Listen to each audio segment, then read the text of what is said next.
दहावीच्या विद्यार्थ्यांची उद्यापासून परीक्षा। इयत्ता 10वीच्या विद्यार्थ्यांची उद्यापासून शुक्रवार रोजी परीक्षा सुरू होणार असून त्यासाठी जिल्ह्यात 184 केंद्र आहेत।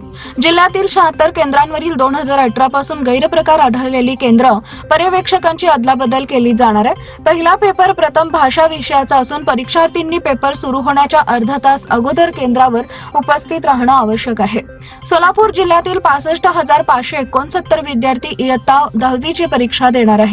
परीक्षा केंद्रावर गैरप्रकार होऊ नयेत म्हणून प्रत्येक केंद्रावर बोर्डाकडून बैठक पथक नेमण्यात आली आहेत। याशिवाय परीक्षातील गैरप्रकारांवर लक्ष ठेवण्यासाठी वरिष्ठ अधिकाऱ्यांनी 7 भरारी पथकं देखील नेमली आहेत। विद्यार्थ्यांनी परीक्षा काळात कोणताही ताण न घेता शांत वातावरणात अभ्यास करून पुरेशी झोप व संतुलित आहार घेणं आवश्यक आहे।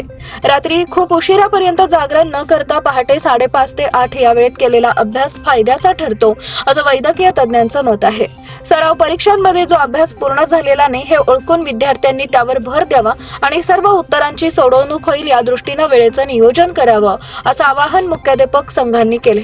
दरम्यान बोर्डाच्या परीक्षेत गैरप्रकार करणाऱ्या विद्यार्थ्यास सध्याची आणि जुलैमध्ये होणारी परीक्षा देता येत नाही, त्यामुळे आपल्याकडून परीक्षेत कोणताही गैरप्रकार होणार नाही याची दक्षता प्रत्येकाने घ्यावी असं माध्यमिक शिक्षण विभागाकडून सांगण्यात आलेलं आहे।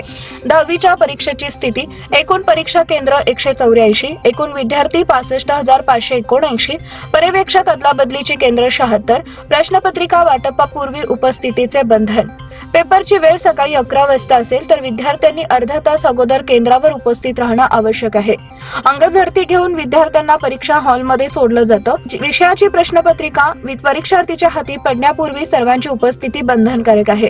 विद्यार्थ्यांना प्रश्नपत्रिका वाटप झाल्यानंतर एखादा विद्यार्थी आल्यास त्याला वर्गात प्रवेश द्यायचा की नाही याचा अधिकार तेथील केंद्र संचालकांना आहे।